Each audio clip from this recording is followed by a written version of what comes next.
What's up, guys? Welcome to another video. We have here all three of our setups done by Badass Outdoor Gear. Huge thank you to those guys, and huge thank you to all the accessory pieces that we have. We're going to be going through this video, breaking down all of our bows and how we built them to what we wanted. I want you guys to get used to seeing these faces on the Rise and Shed channel, because Chad and Jared are now going to be helping me out a hell of a lot more, and we are very excited for the fall. We have some awesome tags in store for us, and so hopefully we can all tag out on every tag that we have. And obviously we're going to be filming those hunts, and so we're going to be creating a lot of different content this year, especially starting right now with a whole bunch of bow content, working out with Badass, and just getting dialed for... Jared has an awesome Nevada archery tag. I actually drew out my limited entry bull tag, and Chad is back in the game with an archery tag as well here in our home state of Utah. As of right now, we're just going to be shooting bows, getting dialed in, and we hope you guys enjoy all the content coming your guys' way. Well, I, for one, am super excited to be working with Wes and helping out Rise and Shed, helping it grow, helping out with content creation, and just getting some good footage of some animals this fall. Super grateful for Badass and for Wes for giving me the opportunity to work with them. And she is ready to eat.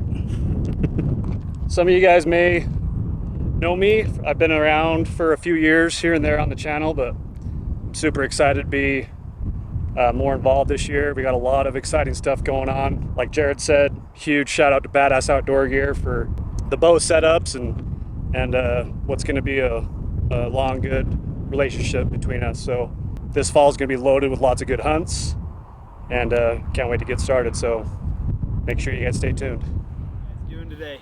We are actually here at Badass Outdoor Gear. We have Chad over here. We got Jared behind the camera right now. All three of us are going to be getting set up with our bows, and I'm very excited to be shooting a new bow this year. I know these guys talked about it. We're going to go in here, introduce some of these fine people like Jason, Kelly, and Lucas, and we're going to give you a tour of the shop, show you basically what Badass Outdoor Gear is all about. Let's go. All right, guys, so been coming to Badass Outdoor Gear for a couple years now, and Kelly, Jason, and Lucas have always taken care of me, and we have actually worked out a partnership with Badass Outdoor Gear. But once you're inside the store, this is your bottom level. You have all your optics over here.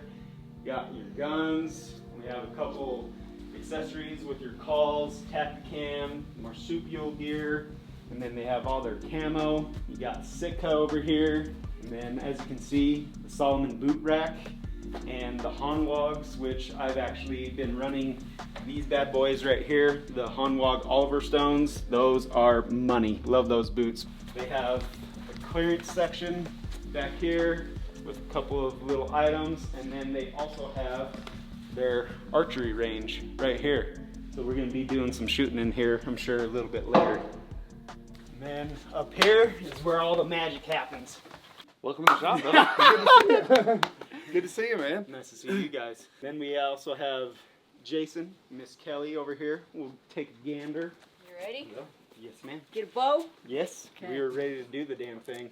Right here is Mr. Jason. He basically is the only person that touches my bow lately. These guys are very, very well educated with bows. Obviously, Miss Kelly has her own shop out here. We're just very excited to actually start our partnership this year, and just super thankful for you guys. So thank you very much. So we're gonna go over here, take a look at some of the bows that we're gonna be getting, and yeah, let's see what we're gonna be shooting this year. First of all, you got to know that anymore, these bows are all built extremely well. So what we're really trying to do is find what fits you the best. You know, if you have a preference, that's totally fine. We'll take that into consideration as well. But we really like to stress that people try everything. Make sure that when you pick a bow, I mean, these things aren't cheap, right? Yeah, no. When you pick a bow, that it's going to be something that you're going to be happy with and you're not going to have regrets with. So we really encourage people to shoot everything, and we have the ability to do that. When you come into the store, we can set up whatever it is that you want to try. So that's what we're going to do with you guys today. So I've been shooting prime bow for the last 4 years, and so that's what I'm honestly comfortable with. So the very first thing I'm going to be looking at is prime. I've always been told, you know, with the different lengths, 2, 4, whatever. How do you go about that? Like, what makes sense between, you know, a longer bow or a shorter bow? Great question. So, I mean, there's advantages to both, there's disadvantages to both. I find that the biggest thing for most people that they need to focus on is what's going to make you the most accurate and what's going to be the most consistent for you. Longer axle to axle bows are going to tend to be a little bit more forgiving, but the reason they're more forgiving is because of the string angle. You get this pulled back to a certain distance, this is going to make a triangle back here. The longer your draw length is and the shorter this is, the more severe that string angle is going to be. It's going to make it a little harder to be consistent with, because trying to get your anchor point when you have a string angle like this, you really have to get your face down onto it. It doesn't allow for good anchor points, but also too, it makes it extremely critical when that thing comes back to an extremely severe angle, that when you're shooting, your tuning has to be so perfect because your hand torque will start to mess things up. So we really like to have something that's going to be a comfortable string angle for your anchor points, but then there is a side of it where if shorter, it does work better in certain applications, like if you're in a ground blind, for example. Gotcha. It's a little easier for you to manipulate a bow that's a little shorter axle to axle.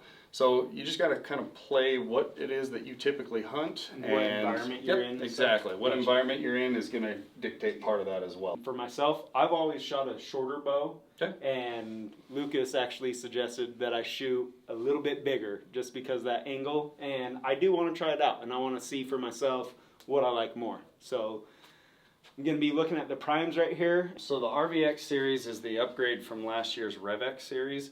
What they've done is they've changed the riser design to be a bit stiffer. They've also added this Picatinny mount to the front, and then they've machined the riser for an integrate rest on the back. So these companies nowadays are trying to get everything in line on the bows, which is great. Anytime you can get everything closer and into the riser, I feel like, you know, it just cleans everything up. It makes everything a little bit more, a little bit less bulky. So I think for you, I want to try both the 2 and the 4. Okay. Just so you can see what you like better. That's the biggest thing that I can stress that you can do, is just try everything. Okay. Hopefully these colors are okay. Yeah, you left-handed folk are a little harder to find. Now that is one thing I do like to say about this place.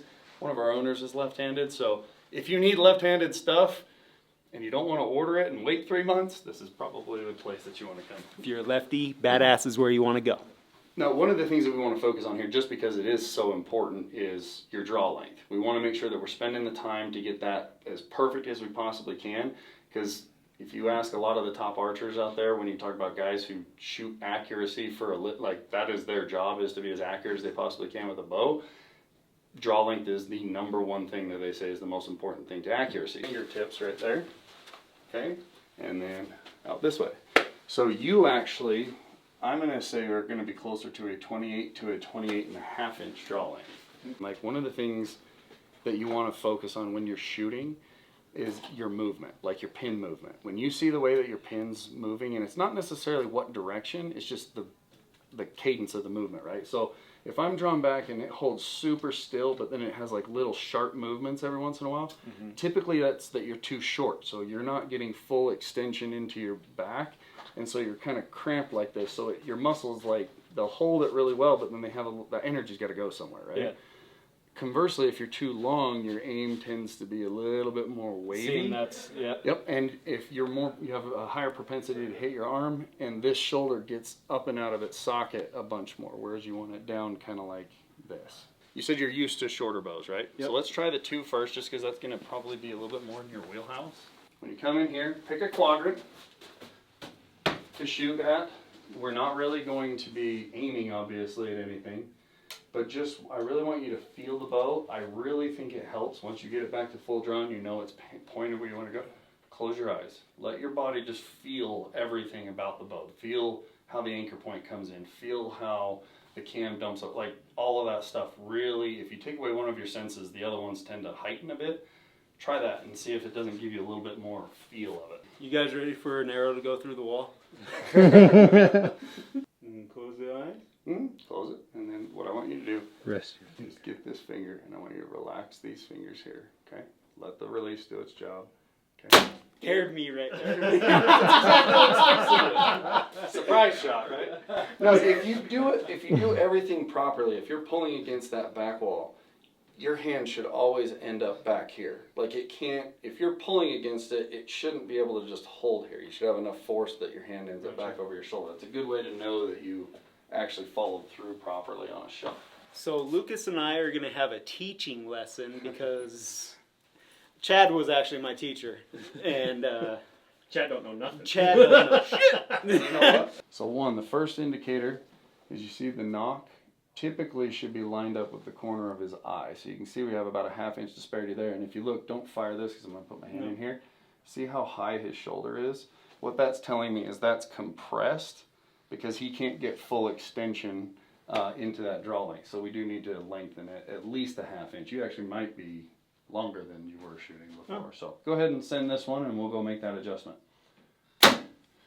It seems shorter, not longer. Because even when you were just saying that, I feel that as I was shooting. Like it feels like this a little bit. Yep, and it will do that. When the draw length's too short, it wants to kind of jump on you. Okay, then I was shooting 28 and not 29. Right. That's what it was. Gotcha.